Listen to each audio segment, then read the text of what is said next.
was interesting to hear Senator Fiona O'Loughlin just now welcome people to the gallery, as I do indeed, and commenting on how desirable it is that people see democracy in action.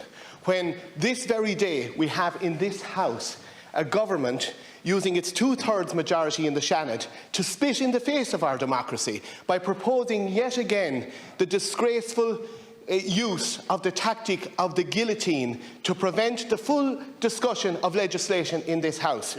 And bills as important as the Electoral Reform Bill, to which I myself have one amendment and my colleagues here, including the University Senators, have amendments, and the very important Higher Education Authority Bill, where the University Senators have major concerns which are reflected in amendments that we have proposed, amendments which will probably not get heard because the government wants to ram through legislation at the end of term because it hasn't been doing its job properly up to now, instead of allowing legislation the time that it needs to be properly discussed.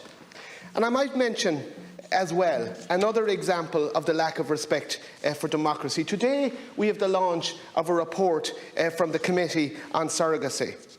And my colleague, Senator Keoghan, who wanted to present a minority report but was not facilitated in doing so, points out that none of the potential witnesses who had valid dissenting views and questions about commercial surrogacy to put to the committee were allowed to participate, that they were purposely and tactically excluded.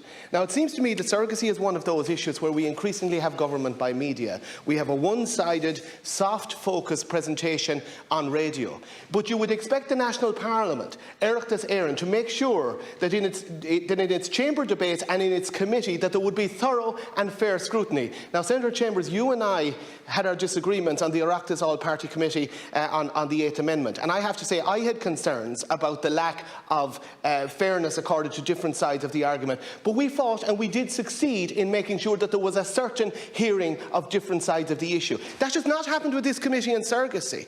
In fact, what you had, the only public thing that we've seen from it so far, was the disgraceful treatment of my colleague Senator Keoghan by fellow senators and by TDs, which he was effectively bullied for having a different view and for communicating it respectfully. That is a stain on our democracy. The Oireachtas must rise to the challenge we face in these times. We cannot be the place where dissenting voices get cancelled. We have to be the remedy to that problem in our society by insisting that people who have mandates of various kinds get to represent the views of their electorate fully and thoroughly. And that starts with not guillotining legislation, and it continues with committees being ready to hear different points of view instead of just coming with one-sided reports and recommendations. Thank you.